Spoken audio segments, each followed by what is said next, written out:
Vous connaissez tous les jeux en 2D et en 3D, mais connaissez-vous les jeux en 4D? Car oui, ça existe et c'est extrêmement stylé. Et dans cette vidéo, on va voir à quoi ça ressemble et comment comprendre la 4D. Mais avant de commencer, posons les bases. Pour commencer, on a la 1D qui va de gauche à droite sur l'axe X. Et d'ailleurs, si vous demandez, bah oui, un jeu en 1D, ça existe. Ça se joue sur une LED, il faut aller de gauche à droite pour esquiver les ennemis. Mais bon, on va pas se mentir, c'est un peu claqué. Donc après, on a la 2D qui va de haut en bas sur l'axe Y. Et pour finir, on a la 3D qui va en avant et en arrière sur l'axe Z. Donc il y a trois possibilités différentes pour avoir un jeu en 4D. Premièrement, l'ajout d'un nouveau sens. Dans un jeu, on utilise deux sens, celui de la vue et celui de l'ouïe. Mais vous l'avez sûrement vu, certains films disent être en 4D, et ça seulement en rajoutant des jets d'eau ou de l'odeur. Et dans le monde du jeu vidéo, certains disent être en 4D avec un casque VR, ou encore avec une sorte de plateforme qui détecte quand tu marches dans la vraie vie et qui fait avancer ton perso in-game. Mais malheureusement, non, ce n'est pas vraiment de la 4D, car on ne rajoute pas une dimension ou encore un nouveau système de déplacement. Et maintenant, la deuxième possibilité, se déplacer dans le temps. Dans le temps, on peut aller en avant et en arrière, et ça change quelque chose dans notre environnement. Donc on pourrait appeler ça de la 4D. Mais dans ce cas, tous les jeux comme Ocarina of Time où on peut aller dans le futur et dans le passé seraient des jeux en 4D. Eh bien non, car il faudrait une touche sur la manette qui soit aussi instinctive qu'avancer ou de sauter. Et on devrait pouvoir le faire à n'importe quel moment. Et malheureusement, ce genre de jeu, ça existe pas. Donc il nous reste une dernière option, l'ajout d'une vraie nouvelle dimension. Mais avant, si la vidéo te plaît, n'hésite pas à t'abonner. Il nous faudrait donc une nouvelle dimension qui coupe les trois autres perpendiculairement. Et ça,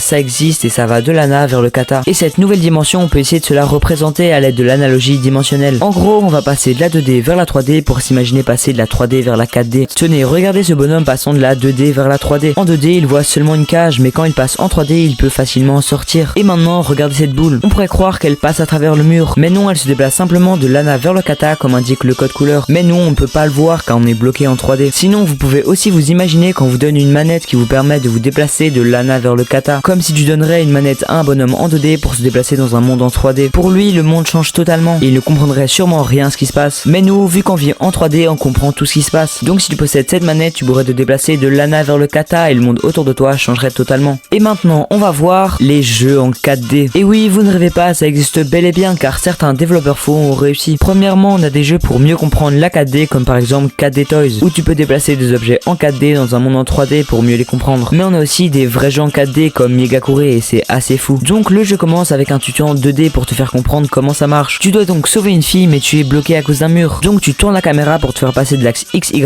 à l'axe YZ. Et tada, t'as réussi. Maintenant il faut appliquer ça dans un monde en 3D. Et en voyant ça pour la première fois, c'est assez perturbant. Mais pas de panique, je vous explique. En fait les arbres qui bougent bizarrement, c'est juste la caméra qui se déplace de l'ana vers le kata. Donc l'environnement autour de toi change, exactement comme dans le monde en 2D. Et grâce à ça tu vas pouvoir retrouver la princesse. Sinon il existe aussi un Minecraft en 4D. Et non, vous ne rêvez pas, ça existe bel et bien et c'est incroyable. Donc tu spawns normalement dans un monde et t'as une télécommande qui te permet de te déplacer de l'ana vers le kata. Et il y a aussi des monstres en 4D qui sont assez terrifiants. D'ailleurs le créateur a fait une vidéo pour expliquer comment il a fait. Et voilà, c'est déjà la fin, j'espère avoir été clair dans mes explications. N'hésite pas à t'abonner et à aller voir d'autres vidéos du sujet car c'est vraiment très intéressant. A plus.